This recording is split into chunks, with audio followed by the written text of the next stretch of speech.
You are Locked On 76ers Postcast, part of Locked On Sports Philadelphia, on the Locked On Podcast Network. Your team every day.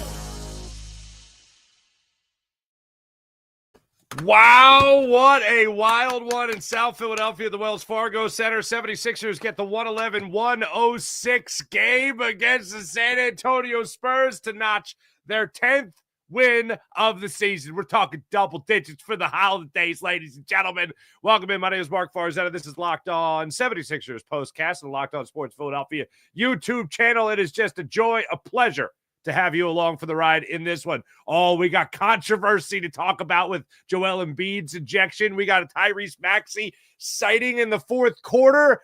The man steps up with 32 points as well as some money layups in this game, as well as a clutch step back three and being aggressive and attacking the rim in that fourth quarter. We also have Paul George starting out well and ending almost well. And Guerschon Yabusele being the best, most clutch Frenchman is how you say that, in the game tonight. All in all, we'll get to it all on Locked On Sports Philadelphia. Make sure you guys like and subscribe to Locked On Sports Philadelphia for all your 76ers postcast needs, as well as during the Phillies season. Phillies postcasts, I'll have you for that. And my man Jason Martinez and Harry Mays have you covered for your Locked On Eagles postcasts as well. But first and foremost, I do have to tell you that your favorite podcast now has a newsletter introducing the Locked On 76ers daily newsletter. One stop for ultimate team and league coverage delivered right to your inbox. Sign up for free at LockedOnDaily.com. That's LockedOnDaily.com, and start your day with the all-new free Locked On 76ers newsletter. This particular postcast is brought to you by the wonderful people of FanDuel. You could start the season with a big return on FanDuel. New customers can place a $5 bet, and you'll get started with a $150 in bonus bets if you win your first $5 bet. Visit FanDuel.com to get started. That's FanDuel.com. Let's get it underway with three big things right out of the gate. Number one, look, I want to open with Tyrese Maxey and how clutch he was in that fourth quarter. I want to talk about Guerschon Yabusele, but I know the talk of the town tomorrow, tonight, and maybe until the Sixers tip off against the Boston Celtics on Christmas Day, I know the talk of the town is going to be what went down with official Jenna Schroeder and Joel Embiid at the 2:59 mark of the game. But in order to talk about that, we got to start at the very beginning of the controversy. And that was at the 8:13 mark of the second quarter when Andre Drummond and Victor Wembanyama were going at it a little bit. Wembanyama was knocked down by Andre Drummond. Andre Drummond got called for the technical foul. They go side out of bounds. And on the very next inbounds, the very next play, side out of bounds at the 8:13 mark, Andre Drummond and Victor Wembanyama are bodying each other up. Wembanyama goes to run to be able to inbound the ball down the sideline. And as he's jetting out from the paint to the inbounder's right, as he's jetting out, he trips over his own 2 feet. Now, Jenna Schroeder, I went back and watched it many times. The official who's making the call is inbounding the ball to her left. She has a clear line of sight to Andre Drummond and Victor Wembanyama, okay? She's inbounding the ball. She's staring right at them. For the people on the podcast, I'm doing a fantastic pantomime of Jenna Schroeder eyeing up Andre Drummond and Victor Wembanyama. Okay, so she's eyeing them up. And then she sees Victor Wembanyama fly to the ground. She immediately looks at Andre Drummond, tees him up, throws it out of the game for the second technical foul. And I'm like, they got to review this. I wasn't sure at the time what the rules were, if you could reverse an ejection, but I figure you have to do it if you look back at it and realize nothing happened. So sure enough, the place is going crazy at the Wells Fargo Center. Everyone's going crazy. You get Andre Drummond losing his mind. There was a BS call. He didn't like it one bit. He's escorted out. He walks back later when, after reviewing the play, they realize that Andre Drummond did nothing wrong. On the play. They originally awarded a technical free throw then for a flop on Victor Wembanyama. All of a sudden, they give it to Tyrese Maxey, who hits the free throw, the technical free throw. Then they take it away, and they take away the flop. I don't know how that happens. But apparently, that's the way it went down. So, 8:13 mark, Andre Drummond goes to the locker room because he's ejected, and then I saw SportsCenter put it out there. Then he was unejected and comes back to a hero's welcome, like he's Maximus Decimus Meridius returning after conquering the Germania or something. I don't know. And he gets this great applause, goes out on the court, and then later leaves the game with an injury. But anyway, 8:13 mark. So that happened. So Jenna Schroeder, the official, who threw him out of the game, you would think, all right, egg on my face. I assume something happened that didn't happen. Miss Kuzi, I'm sorry. Okay. So then 6 minutes later, Joel Embiid is dribbling up the court. And for some reason, now he's got, I believe, 2 fouls on him at this point in the game. And this was going to be his third. Let me just consult the box score and I'll share it with you as well. Joel Embiid. 3 personal fouls. So he had 2 fouls on him. This was going to be his third. So then what ended up happening was Joel Embiid goes up the court, runs into Victor Wembanyama. I thought the call by Jenna Schroeder was the right call. Joel Embiid did not think it was the right call. Now, you could say, and I know everyone always likes to talk about his feet weren't set. Feet don't need to be set.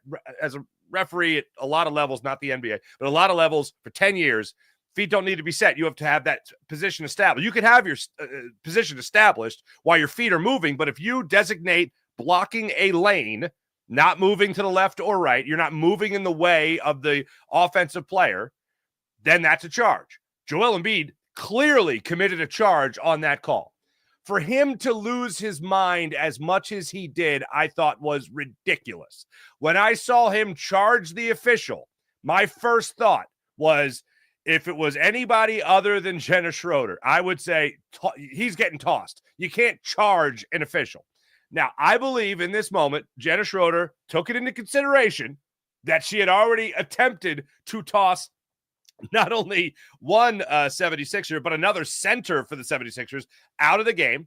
So he comes back. So she made that mistake. She had egg on her face, as I mentioned. I imagine with that in mind, as Joel Embiid is approaching her, she's going to all right, let me just be cool. Let me be cool. Let me be cool. I already threw out one guy. I don't want to have to tee up somebody. And I wrongly did it. I don't want to have to tee up somebody. The minute Joel Embiid literally ran in front of her and got in her face is when she started to make the technical foul call. For that, I don't blame her. I thought there would be one more good grace given when literally the hair on Joel Embiid's chinny chin grazed the upper hand in the technical foul call, the technical foul motion of Jenna Schroeder as she was making the call. I said, that's contact. He's probably going to get tossed. Maybe he's got one more good grace because Jenna Schroeder messed up so bad to begin with. And he did not. I think Jenna Schroeder gave the good grace, allowing the charge in her direction, not teeing him up immediately. The minute he got in her face, the minute there was contact, pretty much everything she did was justified in that moment. I'm taking off my 76ers rose-colored glasses. I'm taking off my 76ers fanboy hat. Objectively speaking, the grace that was given with her, I believe, my read into it, was acknowledging the mistakes she made before. She gave the grace of the charge up by Joel Embiid, which even then I thought was ridiculous. Only third foul of the game, and it was the right call to be made. He loses his mind, and from there on out, I thought with Jenna Schroeder, it was absolutely justified, especially when there's contact. The grace was given when he charged. The minute he stayed in her face, that's when he earned the technical. The minute there was contact, I thought if there was going to be a moment where maybe she gives a little bit more leeway, it would be on this chinny chin. She went the other way. And then I see, who was it? Was it Caleb Martin? Was it Caleb Martin in the fourth quarter that tried arguing with Jenna Schroeder? Are you nuts, man? Are you nuts? She's got an itchy trigger finger in this game. Unfortunately, no one else got tossed at that point. But I look more so at the player in this, and I look at Joel Embiid. You can't charge any official. No matter how much you think you're owed as a team after a grave mistake earlier, be in control, Joel Embiid. Be in control. Third foul of the game. You're not your fourth, not your fifth, not your sixth. A lot of game to be played. You're not going to be logging a lot of minutes anyway. Control. With that being said, it's been a really bad weekend. It's been it's been a really bad 36 hours for officiating for the you got Chauncey Gardner-Johnson thrown out of a game for somebody ripping off his helmet. Odd. I know it was the second unsportsmanlike, but did he really earn it? And then Andre Drummond gets ejected and then unejected. And then Joel Embiid charges an official, originally gets away with it, gets in her face, gets a technical foul, and then gets tossed for making contact. I don't know what made Joel Embiid lose his mind so bad on that call. It was the right call. To lose your mind on a third foul in the second quarter? I don't think so. Oh, and another thing. Joel Embiid doesn't need to really do that to Victor Wembanyama anyway. I mean, he could post up on the dude and he could just take him to school every single time.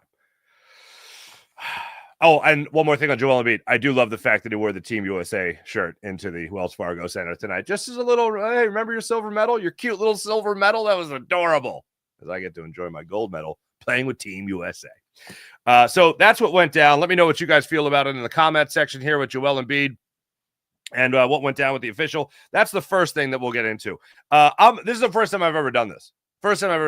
I need a break after one. After I've through all the Phillies games we did this year together, like 145, 150 Phillies games, through the Sixers games we've done so far last season and so far this season, I have never just gotten out one topic of the three big things in the game. This is the first, ladies and gentlemen. This is the first. All right. So when we come back, I got my other two big things in tonight's ball game where the 76ers came away winners, winning their 10th of the season, 10-17 now on the season. Coming away with a 111-106 win on the night. When we come back, I'll tell you my other two of the top three going into this game. And as I think you would assume, Tyrese Maxey's probably up there, and you would correctly assume. Back after this, Locked On Sports Philadelphia, Locked On 76ers postcast. Make sure you like and subscribe to Locked On Sports Philadelphia YouTube channel. Back after this. Oh, boy. Holidays. Last minute shopping. What are you going to do? If you want to celebrate with and stay connected to the people who are far away from you, if you can't get together this holiday season, if you're missing people during this holiday season, how about this? Do your loved ones live far away? Well, make them feel even more close to you. Pull them in a little closer with Skylight Frame and the Skylight Frame touchscreen digital photo frame for your whole family. It's something your whole family will love. Upload thousands of photos with your phone and watch them appear in seconds. It's so easy to use. How many pictures do you have on your phone right now? I got two small kids. I got 1 million photos on my phone. Put them up on Skylight. You're good to go. You get those, not just, hey, look at my phone. No, it's up there on display for everybody to see as people are coming over for the holidays. And, of course, reminding the loved ones that you'd like to see for the holidays as well. Seamless sharing is what it brings to the table. Invite friends and family to easily share photos via free Skylight mobile app or email. No account or subscription required. No part of this material. Oh, it's absolutely fantastic. All new photos straight from your phone from anywhere. It only takes a tap of your phone to send new photos to a frame across the country so grandma and grandpa, mom and dad can see the kids that are in Philadelphia, even though they're out in Los Angeles. You can still bing, bang, boom, put it up on your phone and send it to their Skylight frame as well. Add new photos straight from your phone. Touchscreen is a game changer. Swipe through the photos, tap to see new photos sent, tap the heart button and say thank you to the sender. It's like getting grandma and grandpa on Instagram, just like that. You can tap and like, just like that. And how about this? A special limited time offer for our listeners and viewers. Get $20 off your purchase of Skylight Frame. Of a Skylight Frame when you go to skylightframe.com/NBA. That's skylightframe.com/NBA. You see it in the bottom of the screen right there. skylightframe.com/NBA. Get $20 off your purchase now at skylightframe.com/NBA. All right. You heard me set up everything with Joel Embiid there. Make your decision on it. Second thing I want to get into here is Tyrese Maxey and just how unbelievably clutch. Let's start it off with the box score for him.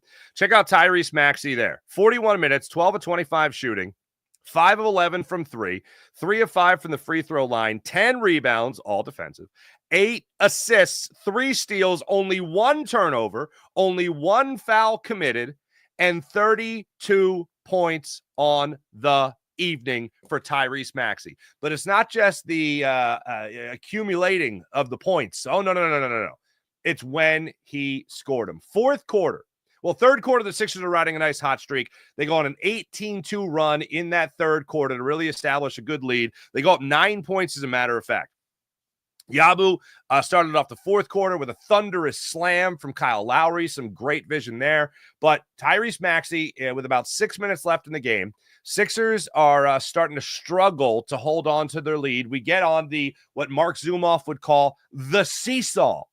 And Tyrese Maxey makes a couple of driving layups, follows a Chris Paul 3 that made it a 1-point game with back-to-back driving layups to put the Sixers up by 3 points again. Then Champagnie, it was just off his rocker tonight from 3.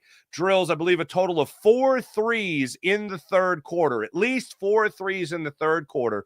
Tied things up after Maxey's back-to-back driving layups at 98 with 3:39 remaining in the fourth quarter.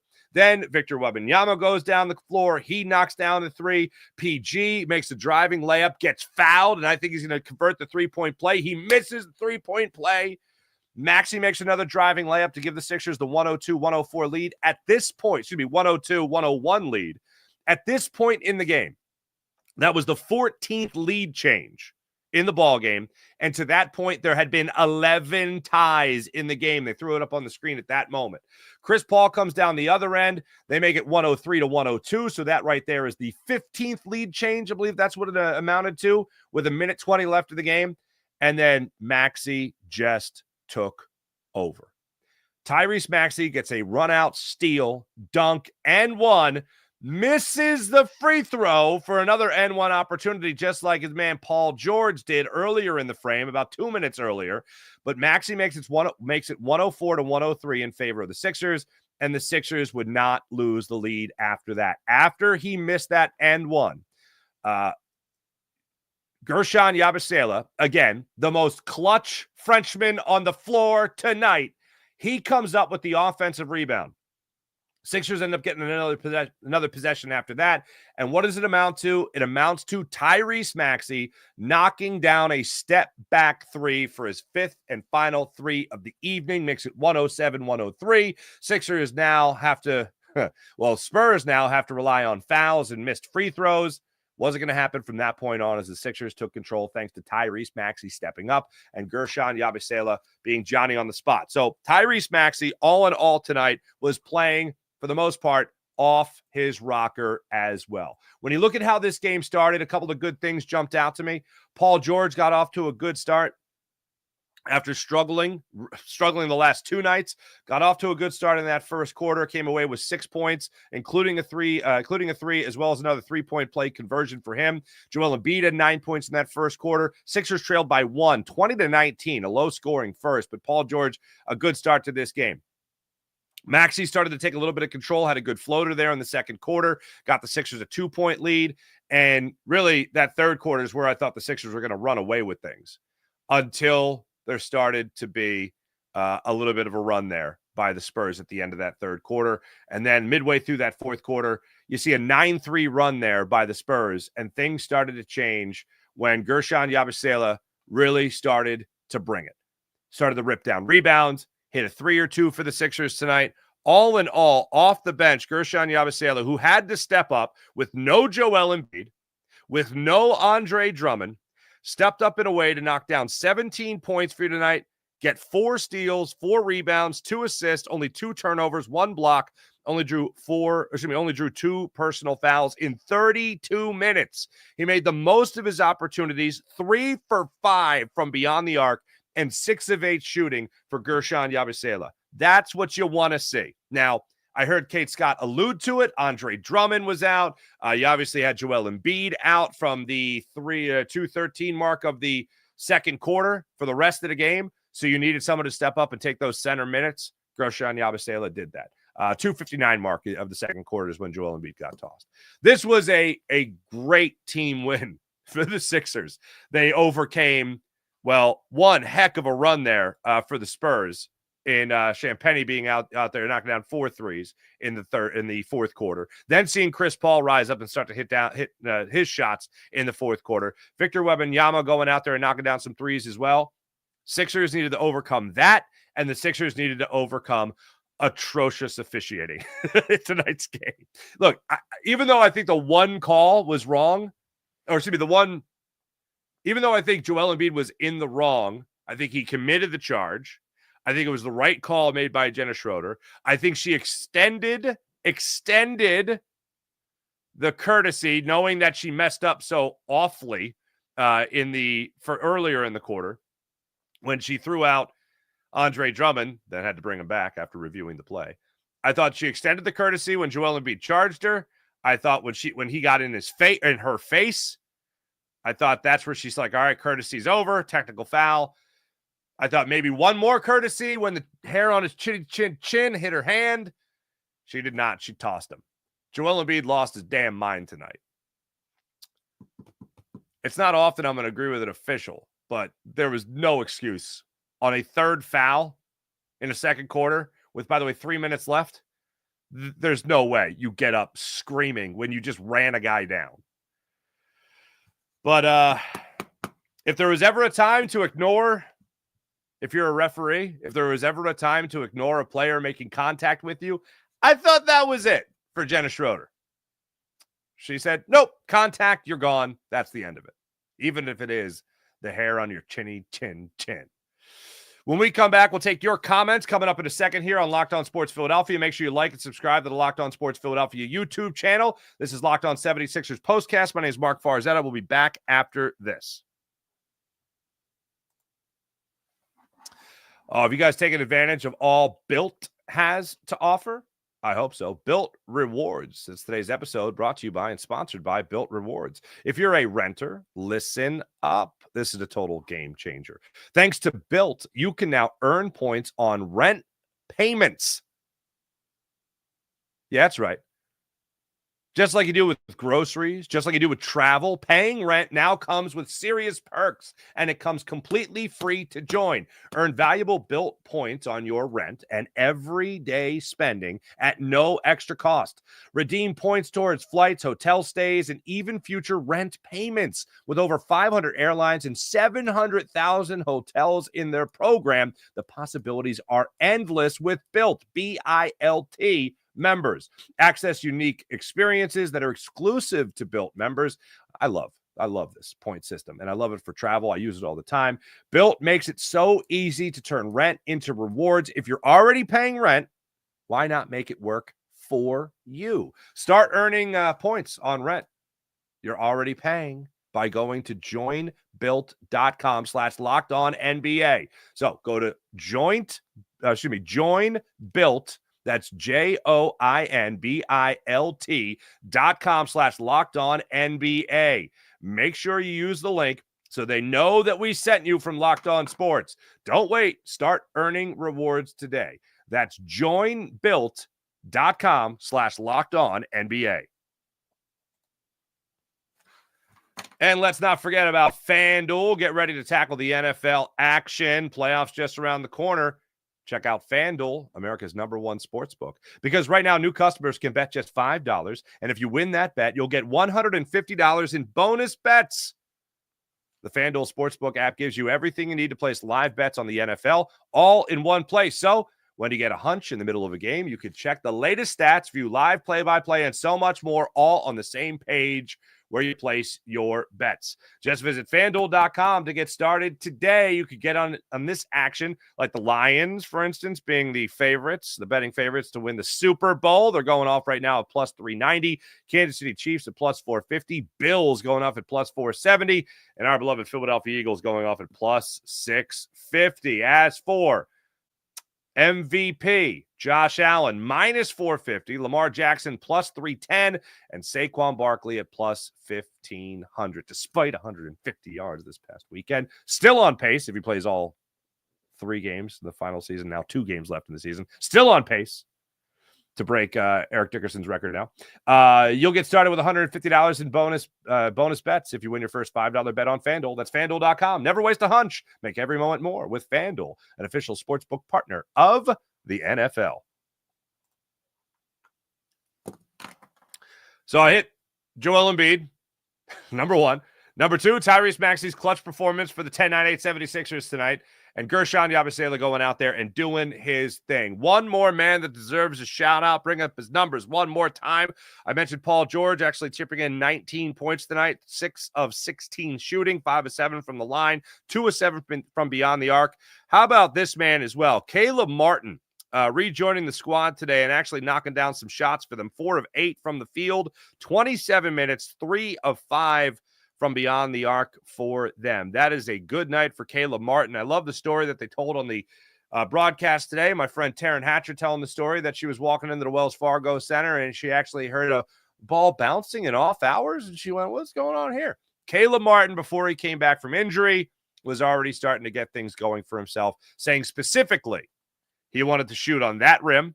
He wanted to dribble on that court, and he wanted to be able to work with his coaches. So he felt the groove once again and got his shooting back under wraps, which is what he was able to do tonight. So good to see that good work paying off for Caleb Martin in tonight's ballgame. Let's get into the chat check and see how you wonderful people are doing on this fine evening. Bam Man 100, what a gutsy win by the Sixers. Maxey and Yabu absolutely cooked. Heck yeah, they did. Bam Man 100 again. Embiid should obviously not have argued with the lady ref, but man, did her officiating suck tonight. I'm not arguing. I'm not arguing that aspect of it. It was not good. Of all the calls to really argue with, I thought Joel Embiid was in the wrong. I think he committed the offensive foul. No, excuse me, I don't think. He did commit the offensive foul. The Andre Drummond stuff, that was just hogwash is what that was. Look, I know everyone thinks that every referee is handled with kid gloves by the league. Any referee makes a call like that was so blatantly wrong, where you didn't see it. Like what I don't understand is she was staring at it. So she was either looking for something, which is like rule number 1, never do as an official, or she thought that Andre Drummond tripped Victor Wembanyama. Either way, it's terrible. The Embiid thing was like the least of my worries with some of the calls that she made tonight. Any official gets charged by a player, especially as aggressively as Joel Embiid did, they're going to get teed up. Any player makes contact with an official, you're getting tossed. To reiterate, for I believe the third time I've said it on the show now, I thought maybe there's a chance, being that she was so blatantly wrong with the Andre Drummond situation, she would let a little goatee hitting her hand, she'd let it go. But she didn't. And the way Joel Embiid even acted after that was embarrassing. Almost as embarrassing as terrible officiating. But Joel Embiid also has to realize that the games he's going to play in are already limited. Don't really want him to miss another 2 quarters. You know? Don't really want him to miss another 2 quarters. James Alexander III, seen a lot of false calls in this game. A lot of false calls. Embiid did overreact, but it feels like the toss of Drummond set a bad tone for this game. It's like hot water was put on a hot stove, and this was just boiling over. Great point. I can identify with that. Literally, I can identify with that. As in moments ago, identifying with that. That second quarter was amazing drama, hardcore for all. Yeah, here's, as I say about the Eagles all the time. Like, I love it when Nick Sirianni is like, we're boring. I love it when Jordan Mailata is like, we're boring. Yeah, please be boring. Boring teams tend to just work harder. Go be boring. I don't need drama. I don't need A.J. Brown shooting his mouth off. I don't need to know whether or not wide receivers and quarterbacks are besties and they stay up all night playing video games. I don't need to know that. Please be boring. Let's go Eagles. First game of the season I watched, and Pete gets ejected. The NBA sucks. Let's go Eagles. And that's who said that in the comment. Here's what I'll tell you. Joel Embiid getting ejected in this game. The first thing I thought of was with 3 minutes to go in the second quarter. I thought it's a home game, and Joel Embiid has only played how many? 3 home games? 4 home games? if that. And he's getting tossed? No bueno. No bueno. Elliot, what's going on? Hello again. Did Wemby spend time in the offseason with LeBron working on his flopping skills? Because he's certainly improved in that area. In that area of his game, which is so much fun to watch. Not really, of course. I pick up on your sarcasm. Thank you. I'll say this. The game was not boring. The game was certainly not boring. Thanks, everybody in the chat. You guys are awesome, as per usual. Hey, Sixers are back at it. The double-digit win 76ers are back at it for a 5 o'clock Christmas Day tip-off with the Boston Celtics. At least Joel Embiid will be even more well-rested for that one, hoping that he doesn't get suspended for making contact with an official. I would hope that the NBA would say enough damage was done in the game. Not going to suspend it, but he's probably going to get suspended. So I would also think that going into it, it's a nationally televised game. Maybe a suspension gets announced with an appeal. I don't know. I don't remember how the appeals process works, but I would find it very interesting if the Sixers all of a sudden, for a nationally televised game, if the NBA said Joel Embiid's not playing in that game. I would find it very interesting. Oh, Paul George and Tyrese Maxey are enough. Really? Even without JoJo? I don't think so. Thanks for watching. Thanks for listening. My name is Mark Farzetta. This right here is Locked On Sports Philadelphia on the Locked On Sports Philadelphia YouTube channel. Make sure you like and subscribe. Oh, Elliot, Merry Christmas to you. Happy holidays to you as well. To everyone listening, happy holidays. Hope you guys enjoy the festivities that is the holiday season. Until Christmas Day, until Wednesday, after the 5 o'clock tip-off with the Celtics and Sixers, I'll be with you guys then. Until then, enjoy the holidays. Stay safe, everyone. Enjoy the time with friends and family, I hope. Catch you guys Wednesday night after the Sixers beat the Celtics. That's all I want for Christmas. See you guys then. Bye.